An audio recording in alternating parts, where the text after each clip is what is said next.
Akala ko ba gusto mo ako makasama? Hindi ko maintindihan. He said he wants to be with me and he loves me. Pero bakit? Of course, I do. Pero Rihanna, pagalingin muna natin ang ating mga puso. Kumpletuhin natin ang ating sarili bago natin ibahagi ang buhay natin sa isa't isa. Tumutulo ang mga luha at naninikip ang puso ko sa sakit. Aalis ako. Manatili ka sa bahay na to kasama sina Kairon at Chloe kung gusto mo. I will allow you to heal your pain and grow on your own. At gagawin ko rin yun. Pinunasan niya ang luha ko at marahan akong hinalikan. Masakit isipin na kailangan naming maghiwalay muna. Pero tama siya. Parehas kaming nasaktan at kung di namin palalakasin ang aming sarili, para namin matutulungan ang bawat isa. I won't ask you to stay in love with me. Pero yon ang gusto kong gawin mo. Tandaan mo, lalayo ako at di para makalimutan ka. I will leave so I can love you more. Ariana's POV. Mommy, bilisan mo mag-drive. Antok na ako. Reklamo ni Kairon. He is sitting in the backseat with Chloe. Galing kasi kami ng Tarlac. I attended the meeting there. Employed na rin kasi ako doon, but now, I'm already an online teacher. Kaya kahit nakatira na kami ulit sa Metro, tuloy pa rin ang pagtatrabaho ko. I prefer online teaching kaysa ibang trabaho. Buti kasi sa trabahong to nasa bahay lang ako at hawak kong oras ko. Konting tiis na lang anak, malapit na tayo. Chloe, if you're hungry, may burger pa dyan. Hindi na mommy, sa bahay na lang ako kakain. Maraming pagkain dun mamaya. Aray! Kairon, anong ginawa mo sa kapatid mo? I looked at the mirror at nakita ko, hinimas-himas ni Chloe ang ulo niya. Ang daldal eh. Chloe hissed and pouted. Di naman sinasadya eh. Sorry na. Kumunot ang noo ko. Anak, wala ka namang kasalanan. Why do you have to say sorry? Believe me, Mom. She almost did something bad. Ay, ewan ko sa inyo. Pinabayaan ko na lamang sila and continued driving. For the past 3 years, kaming tatlo lang ang magkakasama. Pinakausapan ko si Carissa na sa akin na lang si Chloe tumira, lalo na nung nagkaroon na ito ng asawa.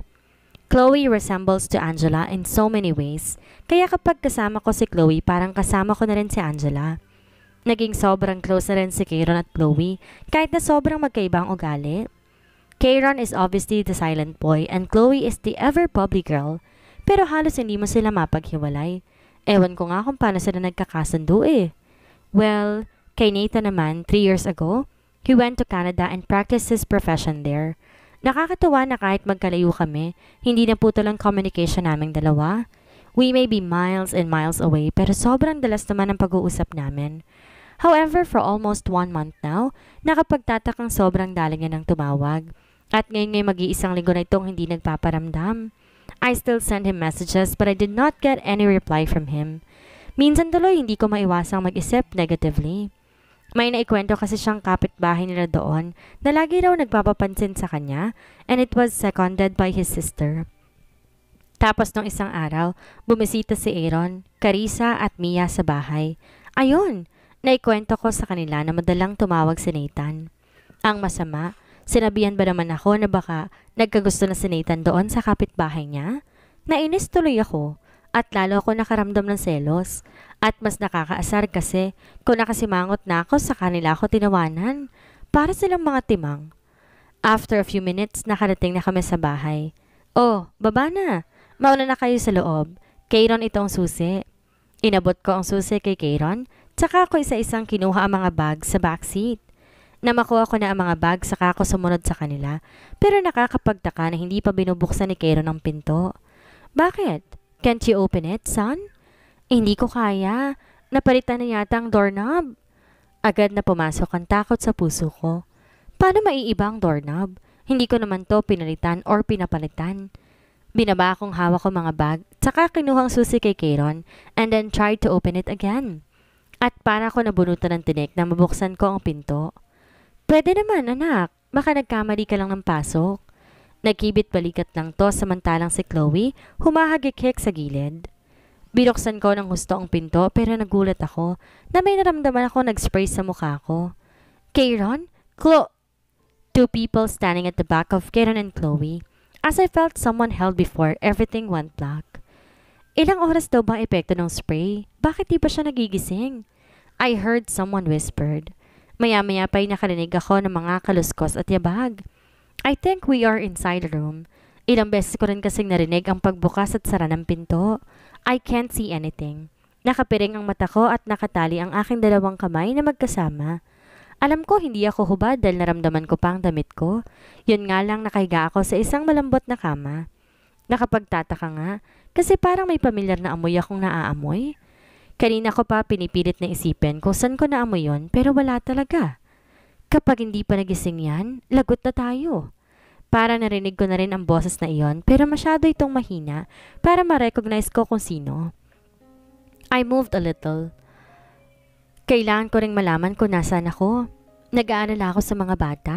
Paano kung may nangyari na sa kanila? Oh, gising ka na pala. Tara na. I heard footsteps towards my direction. Naramdaman ko rin ang paghawak ng dalawang tao sa braso ko. Teka, saan niyo ko dadalhin? Wala sa kanilang sumagot. Narinig ko pa ang pagbukas ng pinto. They guided me to walk. Pilit kong tinatanggal ang mga kamay nila na nakahawak sa braso ko. Natatakot ako. Paano kung may gawin silang masama sa akin at nasa ng mga anak ko? Hindi ko mapapatawad ang sarili ko kung may mangyayaring masama sa kanila. Bakit niyo ba ginagawa ito? Maawa kayo sa amin? Nasa ng mga anak ko? Nanginginig ang katawan ko at hindi ko mapigilan. Takot na takot ako. Pero tumawa lang sila na parang tuwang-tuwa sila sa mga nangyayari. Then, naramdaman kong pababa na kami ng hagdan. Nang makarating kami sa dulo, muli kami naglakad pa kanan. Ngayon ko lang din na-realize na iba pala ang damit na suot ko. Ramdam ko ang lalay ng damit ko sa ibabaw ng tuhod ko. Medyo nahihirapan din ako maglakad dahil hindi nakakatulong ang panginginig ko sa pagsuot ko ng sapatos at may mataas na takong. Makalipas pang ilang sandali, naramdaman kong malamig na hangin na dumampi sa aking balat. Oh my God, nasa labas kami. Saan nila ako dadalhin? Walang ano-ano, tumigil kami and finally, they let me go. They also untied my hands. Take off your blinds later. I heard the other person say na parang iniipit ang boses. Pagkatapos noon, narinig ko pa ang pagtakbo nila papalayo. Nanginginig pa rin ako. Dito ba nila ako babarilin? Will they kill me just like Jose Rizal? Para na mga anak ko. Si Chloe, nandyan pa rin si Carissa, pero hindi na magkakaroon ng nanay si Kieron. Buti may tatay pa siya, at baka magpakasal ulit si Nathan, but heck, hindi ako papayag doon. Buti may tatay pa siya, hindi ako po pwedeng mamatay. Papalakihin ko pa si Kieron, mahihintay ko pa siyang mag-asawa. Magkakaapo pa ako, tigit sa lahat, babalik pa si Nathan, babalikan niya pa. Nagulat ako nang pumailan lang ang awit sa buong lugar. Ito ay malinaw na isang kanta tungkol sa dalawang taong nagmamahalan. Dahan-dahan ko tinanggal ang blinds ko. Alam ko, ramdam ko. Walang ibang makakapagpatibok ng puso ko ng ganito, maliban sa taong sumalo sa puso ko nung nahulog ako, halos 5 taon na nakakaraan. Kumarap ako ng 5 beses para ayusin ang paningin ko sa paligid at may nakita kong multimedia sa harapan ko. Dumabas si Carissa mula sa kung saan at gumiti sa akin. You deserve to be happy. Tapos binigay niya yung red rose na hawak niya. May mga luhang lumalabas sa mata ko. Oo, inaamin ko na. Kahit sa loob ng 7 taon na malayo sa isa't isa, hindi ko na ibigay ang puso ko sa kahit kanino maliban sa kanya. Oh, mahal ka raw niya. Swerte talaga niya.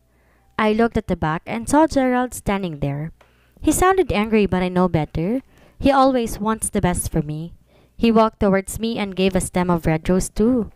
Bongga ka ha, ang haba ng hair mo. There is Glenda, smiling widely at me. Hindi ko alam na may ganito. She chuckled a bit. Siyempre, ang daming alam ng asawa mo. O eto, rose mo. I accepted and then she turned around.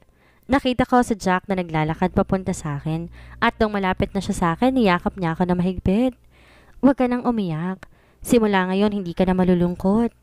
Hinalikan niya ang noo ko at inabot sa akin ang rosas. Tingnan mo kung ano nagagawa ng pagpapatawad, sabi ni Karil. Yeah, thanks Karil. Tumango si Karil at ngumiti din. Pinunasan niya ang luha ko. These tears are tears of joy. Be happy, always. Tumango ako at binigay niya sa akin ang tangkay ng rosas na hawak niya. Basahin mong mabuti ang mga slide, sabi niya at iniwan ako. Ngumiti ako. Tama siya. Na magkahiwalay kami, nahanap ko ang sarili kong halaga. Hindi ako isang basta-basta lang na may bahay. Sa kabila ng sakit at pag-iyak ko, natuto ako maging matapang. Natuto akong harapin ang buhay na hindi natatakot at hindi sumusuko. Sa katunayan, ito ay isang eye-opener para sa akin. The fact that you are the first and only person I've ever loved and the first person who ever true loved me. Binaling kong tingin ko sa left side. Nakita ko siya nakatayo doon kasama sina Kieran at Chloe. May hawak na bouquet ng red roses si Chloe at may hawak naman si Kieran sa kamay. Nathan? Ariana. Tawag sa akin ni Nathan. Mahal kita na napagtanto kong ikaw ang tunay kong soulmate and we are destined for each other. I wipe my tears away. I know.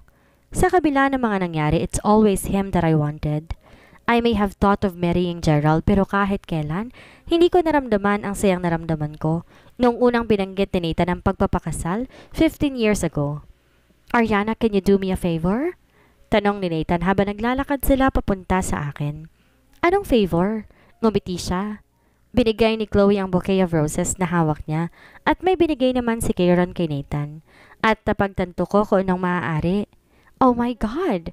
I gasped. Can you give me a reason to love you more? Hindi ko na alam ang iisipin ko. Sobrang saya ang nararamdaman ko. After all these years, akala ko hindi ko na mararamdaman yung ganitong saya.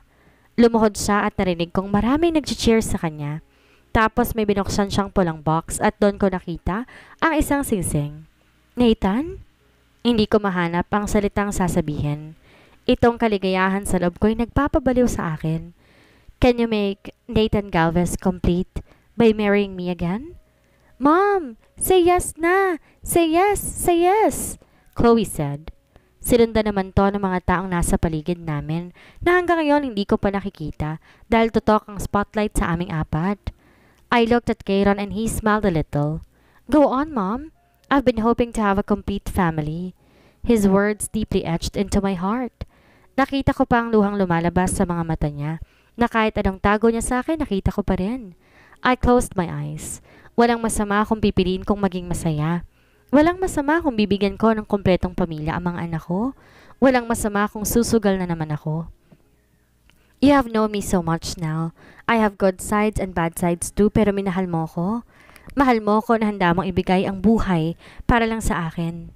Napatingin ako sa kanya at hinawakan ang mukha niya. Now, sino ba naman ako para sabihing hindi sa'yo? Napangiti ako ng malapad na makita ko kung paano nanlaki ang mga mata niya sa gulat. Ibig sabihin, oo Nathan, papakasalan kita ulit, sabi ko. Narinig kong naghiyawan at nagpalakpakan ng lahat ng tao sa paligid namin sa tuwa. Sinuot ni Nathan ang singsing sa daliri ko. Nagtatalon din sa tuwa sina Chloe at Kieran at ito ang unang pagkakataon na nakita ko si Kieran. Sobrang aktibo at masaya. Tumayo si Nathan at tinawakan ng mukha ko. Salamat sa pagpapatawad at pagtanggap sa akin ulit. Mahal kita. Umiling ako. Ang lahat ng sakit na iyon, matagal nang nakalimutan. Nakapagpatawad na ako and I feel better now. I love you. That's all that matters. Ngumiti siya sa akin at hinalikan ang tungki ng ilong ko. I am giving you my all, baby. Handa ka na bang ibigay sa akin ang lahat? I've been yours 15 years ago. Walang nagbago. I am all yours. And to seal everything, ibinigay niya sa akin yung halik na nagpapakilo sa puso at kaluluwa ko dati, ngayon at magpakailanman. Shit, Nathan! Kapag wala ka pa rin dito in 30 minutes, hindi mo na kami makikita ng mga anak mo. Sigaw ko sa telepono. Past 7 p.m. na kasi pero wala pa siya dito sa bahay. Samantala hanggang 5 p.m. lamang siya sa klinik niya. Relax, sweetheart. Ayan ka na naman. Huwag ka nang masyadong nagsisisigaw. Baka nakakalimutan mo, buntis ka. Ngayong 3 months pregnant ako, mas lalo kong naramdaman ang insecurity sa katawan. Palagi akong natatakot na baka pangit na ako at makahanap siya na mas maganda sa akin. I am scared to experience the same thing again. Kapag nangyari ulit yon, hindi ko na talaga alam. Baka mabaliw na lamang ako. I heard him sigh on the other line. Baby, kung pwede lang nakatabi kita lagi at isama ka sa lahat ng lakad ko, ginawa ko na. Kaso ikaw to nagpapaalis sa akin na lang sabi mo, ayaw mo sa amay ko. Unti-unti kong naramdaman ang mga luha sa pisngi ko. I suddenly felt guilty. This past few weeks, I've been so moody and I really hate his smell, kaya lagi kong sinasabi na wag siyang lalapit sa akin. Hindi na nga rin siya tumatabi sa akin sa pagtulog dahil itinutulak ko na lamang siya. Oh, umiiyak ka na naman. Stress is not good for you and for our baby. Pilit kong tinitigilan ng pag-iyak pero lalo lang akong naiyak sa sinabi niya. Kahit kasi minsan na sumusobra na ako sa kasungitan, never niya akong sinigawan or kinontra. I'm sorry. Ito ang isang bagay na hindi ko na laging ginagawa. Kahit na alam ko na ako ang may kasalanan, ay masyadong mataas pa rin ang pride ko. Mas siya pa ang nagsasorry kahit hindi niya naman kasalanan. I'm sorry too, baby. Pinuntahan kasi ako ni Gerald dito sa clinic. May pinag-usapan lang kami. Bakit? Anong ginawa niya dyan? Mula nang bumalik si Nathan, naging parang mag-best friend na ang dalawa. Lagi silang nag-uusap at nagiinuman. Minsan nga binibiro ko na baka sila ang may relasyon. Wala na. Nakaalis na. Pinuntahan niya si Mia. Ha? Bakit? Mamaya na ang tanong, Mommy. Paalis na ako. Aangal pa sana ako kaso pinutol niya na ang tawag. Siguro magdadrive na iyon at magmamadali na rin. What? Kailan pa sila nagkaroon ng relasyon? Sigaw ko nang marinig ko ang sinabi ni Nathan. Hindi ko akalain na magagawa iyon ni Gerald. Ang masakit sa kapatid ko pa. Masyado ako nagtiwala sa kanya, kaya ipinagkatiwala ko ang kapatid ko sa kanya. Calm down, babe. Hayaan mo silang ayusin ang problema nila. Kaya na nila yun. Pilit niya akong pinapakalma. How can I calm down? Kapatid ko ang sangkot dito. And Gerald too. Sa ating lahat, ikaw ang mas nakakilala sa kanya. You know how responsible he is? Tila nahimasmasa naman ako sa sinabi niya. Pero sana nga lang gawin niya ang tama dahil kung hindi, kakalimutan ko na siya. At ayokong mangyari yon. Higit akong masasaktan dahil kung hindi malaki ang naitulong sa akin ni Gerald, sana lang talaga maayos na nila ang problema nila. Kumain ka na ba? Tanong ko sa kanya at sumili ang ngiti sa kanyang mga labi. Akala ko hindi mo ako tatanungin. Tumawa siya. Kain na ako, babe. Tumayo siya at saka ko hinila. Pero nagtaka ako na hindi naman siya humakbang papuntang kusina, kundi paakit naman ang hagdanan. Han, akala ko kakain ka. Tumigil ako pero hinila niya lang ako ulit. Oo nga, kakain nga. Ngumiti pa ito sa akin at kumindat. Wala sa taas ang kusina. Tumawa siya, tsaka ko hinarap ng tuluyan na naming maakyat ang second floor. Iba naman kasi ang gusto kong kainin. Wala ang mga bata kaya free tayo. Kumunot ang noo ko, lalo pa nang umiti na naman siya na nakakaloko. Hanggang sa unti-unti kong naintindihan ang gusto niyang mangyari. For crying out loud, he wants to do it. Nathan, I'm pregnant. Tumaas ang kilay niya sa akin. And so, you're a nurse. Alam mong okay lang yon kahit pabuntis. Yung iba nga 8 buwan na, ginagawa pa nila. But, nagbago biglang ekspresyon ng mukha niya. He suddenly looked sad. It has been a while since we did it dahil nga ayoko ng amoy niya. Sa katunayan, ito na ang pinakamatagal na pagkakadikit namin at alam kong baka nga gustong-gusto niya na tong gawin. Nagbaba siya ng tingin saka ito tumalikod sa akin. Okay, I got it. I'm sorry. Hindi na kita pipilitin. Naglakad to papalayo sa akin, saka dumiretso sa kwarto namin. Ano na naman ba tong nagawa ko? Ang dami kong pagkukulang sa kanya, pero siya na naman tong nagsasorry? I feel so guilty and I really have to be very thankful dahil naging matyaga at maunawain siya sa akin. Sinundan ko siya sa kwarto at naabutan ko siya papasok ng banyo. Nakala ko hindi niya na ako papansinin, pero ngumiti pa rin to sa akin. Ligo lang ako, baby. Dito ako matutulog ha? Miss na kitang katabi eh. Alam ko. Ramdam ko na kahit nakangiti siya sa akin, may tampo pa rin siya sa akin. Tumango ako sa kanya, tsaka naman siya tuluyang pumasok na sa banyo. Umupo ako sa kama at tiningnan ang pinto ng banyo. Napabuntong hininga ako ng malakas. Alam ko, napakaraming beses siyang nabigo at nasaktan at hindi siya nagreklamo. Dahil lang sa pinaparusahan pa rin niya ang sarili niya sa ginawa niya noon. Matagal na yon. Naka-move on na ako. And when I think about it now, ay hindi na ako nasasaktan. Instead, I even smile because if that did not happen, ay walang Chloe sa buhay namin ngayon. Of course, I still feel sad for my Angela, but I guess, nang babae man o hindi si Nathan, mawawala pa rin sa amin si Angela dahil nga sa tatay ng ex ko. May dapat akong gawin para sa kanya. Marami na siyang nagawa para sa akin, and it's about time to make him feel so loved again. Lumabas ng banyo si Nathan, matapos siyang maligo. Ilang minuto lang naman siyang naligo, pero nagtaka siya nang paglabas niya, tanging lampshade na lang ang nakasindi at nakahiga na si Ariana. Sa totoo lang, miss na miss niya na ang asawa. Matagal-tagal na rin mula na magkatabi sila sa higaan at magkwentuhan bago matulog.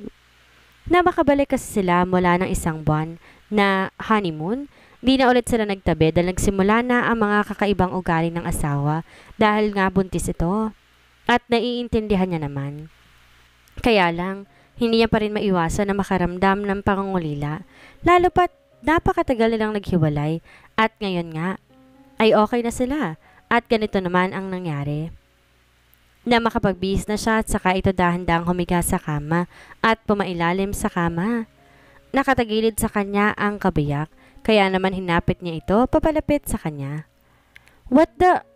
No cursing, honey. Our baby might hear you. Labis ang pagkagulat ni Nathan sa asawa na makapa niya itong walang kahit anong saplot maliban sa panty at bra nito. Para siyang natuod sa pagkakahiga, lalo pa nga nang humarap si Ariana at ginawad sa kanya ang ngiti na naging dahilan ng pagkakahulog at pagkahumaling niya sa kanya mula sa una nilang pagkakakilala. Ariana? Yes? Lalo pang didikit ni Ariana ang katawan niya kay Nathan. Naratang nilokoban na ng pagnanasa, pagsamba, at init ng pagmamahal para sa nag-iisang babae na nagmamay-ari na ng pagnanasa ng kanyang puso't isipan. Akala ko ayaw mo. I never said that. Nagsimulang gumalaw ang mga kamay ni Ariana, papuntang dibdib ng asawa at maraang hinaplos ang dibdib pababa. Di pa rin alam ni Nathan ang gagawin kaya naman tumigil si Ariana at tumingin kay Nathan. Ano? Hindi ka pa ba gagalaw? Sabihin mo na lang para bawiin ko. Napatigil siya sa pagkagulat, ngunit napasinghap ng maramdaman niya ang paghinga ng asawa niya sa kanyang leeg habang ang kanyang kamay pumipisil-pisil pa sa kanyang dibdib. Did you eat a lot? Tanong niya habang nakasubsob pa rin ang kanyang mukha sa kanyang leeg habang hinahalik-halikan to at bahagyang sinisip-sip. Tumango naman si Ariana kahit na nga sa totoo lang hindi niya na naiintindihan ang sinabi ng asawa dahil sa kakaibang sensasyon na nararamdaman dahil sa ginagawa ng kabiyak. Good, because we will make love the whole night, baby. The whole night. At walang ano-ano, hinalikan niya si Ariana sa bibig ng buong pagmamahal at pagsamba na siya namang tinugon ni Ariana. Siguro nga kulang pang isang gabi para dito. Kung sa bagay, kailan ba naging sapat na isang gabi sa dalawang taong nag-iibigan? Kuya Kayron, bakit ka ba nangingialam ng cellphone ko? Sigaw ni Princess. Ang bunso namin ni Nathan. Nagtatakbo siya, papunta sa kuya niya na parang walang pakialam at patuloy lang na kumakain habang nag-aaral. Pero nung nakalapit na siya, sinamaan niya ito ng tingin. I will always meddle on your affairs. Wala ka pa sa university pero napakarami mo ng boyfriend. You are just 16 years old for God's sake. Hindi pa rin natanggal ang galit sa mukha ni Princess. Tumingin siya sa akin at mukhang kumukuha ng simpatya. Lagi siyang ganon. Kapag hinihigpitan na siya ng kuya niya, ay sa akin lumalapit. I sighed. Kayron, anak, what did you do to her? Drop it, Mom. I just did the right thing. Kung hindi ako maghihigpit sa kanya, hindi titigil ang pagiging playgirl niyan. I am not a playgirl. Wala nga akong boyfriend eh. Deped sa pa ni Princess. Walang boyfriend? Pero nag-send ka ng happy monthsary sa 50 na lalaki? Group text pa yun. What? Sabay-sabay kaming napalingon sa pintuan at nakita namin doon si Nathan kasama si Chloe. Patay! Bulong ni Princess. Patay ka talaga. Dagdag pa ni Kayron at saka nagpatuloy sa pagkain habang nagbabasa. Good evening, Mom. Bati ni Chloe at saka humalik sa akin. Sumunod naman si Nathan. Finish your meals first before studying, Kayron. Ani at saka humalik sa aking mga labi. 20 years have already passed, but his kisses still excites me. Ahem, Daddy, my innocent eyes. Untag ni Princess. Nathan ended the kiss short after and faced Princess. You, young lady, ano yung narinig ko kanina sa kuya mo? What did I tell you? You won't have a boyfriend not until you finish university? Nathan, calm down. Alam mo naman ang mga kabataan ngayon? Curious lang. And curiosity leads to early pregnancy. Hindi ako papayag dyan. Kay Chloe nga, nag-graduate na, nagtatrabaho na as a nurse, hinihigpitan ko pa. Siya pa kaya? Pagpuputol niya sa sinasabi ko, kaya tininig ko na lang ang bibig ko. Takot siya sa sarili niyang multo eh. Hayaan ko na lang. Though, nanatili siyang tapat mula nung kami nagkasundo. Takot pa rin siyang mabaling ang karma sa anak namin ng mga babae. Kaya sobrang higpit niya. Chloe did not even experience to get courted. Lahat takot lumapit. Pagsamahin mo ba naman si Nathan at Aaron sa pagbabantay, eh di talagang wala na? Hindi na ako magtataka kung tumanda man siyang dalaga. Wag naman sana. Dad, wala akong boyfriend. Kapag mag-boyfriend na ako, ikaw ang unang makakaalam. Enough! Hindi ka magbo-boyfriend hanggat hindi ko sinasabi. Tandaan mo yan. Pigil na sabi ni Nathan. Napanguso na lang si Princess at saka umupo sa tabi ni Chloe at nakipagkwentuhan sa kuya Kieran niya. Hindi na naubunoksan ng cellphone niya, ngunit alam ko hindi niya tatantanan ng kuya niya, kaya napaakyat siya sa kwarto ng daddy nila. Hindi ko alam kung saan siya nagmana sa kakulitan. Si Chloe naman nagbago mula nang 15 years old na siya. Naging tutok siya sa pag-aaral at nagseryoso niya. Princess is so much different. Si Kieran lamang ang hindi nagbago. He is still grumpy, but it was surprising that he became interested with modeling and acting. At the age of 23, he is already a famous actor. Sikat na sikat siya na ultimo pag-aaral niya ng law. Kailangan niyang itago para hindi siya pagkaguluhan ng mga fans niya. Minsan nga kapag lumalabas kaming dalawa, todo iwas pa kami sa mga tao. Kamusta ang pag-aaral mo, anak? Tanong ni Nathan habang kumakain. It's okay, Daddy. Sa sked ako nahihirapan. May exam ako next week pero may shooting kami. Pinapaayos ko nga kay Tita Ami eh. Just don't stress yourself too much. You don't need to prove yourself to anyone, anak. Matigas pang sabi ni Nathan. May kung anong kumisnap sa mga mata ni Kieran pero mabilis din tong nawala. He nodded but I knew better. Alam na alam ko kung bakit niya pinapagod ang sarili niya. Hindi may kakaila ang kanyang nakakuyom ng mga kamay na ginagawa niya ito para sa isang tao. Sige, kayo nang bahala dito. Tumayo kami. Chloe, matulog ka na ng maaga. Anak, maaga pa kayo bukas. You look so tired and stressed. Inaplos ko ang kanyang mukha. Ngumiti siya pero lalo lang ako nag-alala dahil hindi ko nakikita ngumingiti ang kanyang mga mata. Matagal na panahon na since the last time I saw her smile genuinely. Matutulog na po ako agad, Mommy. May pag-uusapan lang kami ni Kuya. Tumango ako kahit nasa loob ko gusto ko siyang makausap pa. Sinundan ko si Nathan sa aming kwarto. He was already in the bathroom when I entered our room. Ilang taon na lang ay magre-retire na rin siya sa pagdodoktor. We have planned on traveling around the world. We planned on spending time with each other more. Yung kami lang, wala ang mga bata. Pero paano namin yun magagawa kung ganito ang nangyayari sa aming mga anak? We cannot just leave them. Lalo na ngayon na alam ko nagsisimula na nilang maranasan ang sakit ng umibig at masaktan. Nathan woke me up from the trance. Ano ay iniisip mo? Tanong niya at saka hinila ko para tabi kaming nakahiga sa kama. He spooned me. His fingers played with my fingers. Ang mga bata lang ang iniisip ko. Nag-aalala ako. I think I will never be ready to let them live alone, not when I can see them hurting. I heard Nathan chuckle a bit. To get hurt is normal, but it is normal. Sa harap nila, istrikto ako. Sobrang protective pero maniwala ka. Ihanda ko ng sarili ko na makita silang umiiyak at mabigo. Nagulat ako sa sinabi niya. I thought you told me that you were afraid that karma might hit your children. Of course, I did say that. Sagot niya. But you see, they are also entitled for their own choices. Ang magagawa lamang natin para magkaroon sila ng magandang desisyon, palakihin natin sila ng maayos. Guide them. And I think we did well. You think so? Eh bakit nasasaktan sila? Don't you see Chloe's eyes and Kieran's? Hindi ka ba nababahala? Humarap ako sa kanya. He placed my head on his chest. Paano sila matututo kung hindi sila masasaktan? I am worried, alam mo yan? Pero alam kong lalapit sila sa atin kapag hindi na nila kaya ang sakit. At kapag nangyari yun, alam mo kung anong kaya kong gawin para sa kanila. Magtiwala ka lang sa kanila, baby. Magtiwala na napalaki natin sila ng maayos. Hindi para iwasan ang mga pagsubok sa buhay, kundi para malampasan ang lahat ng hamon. Hindi ako makaimik matapos niyang sabihin yon. Tama siya. Bilang magulang, hindi natin laging mapoprotektahan ng mga anak natin. There will be a time that they will get hurt, but it's part of growing.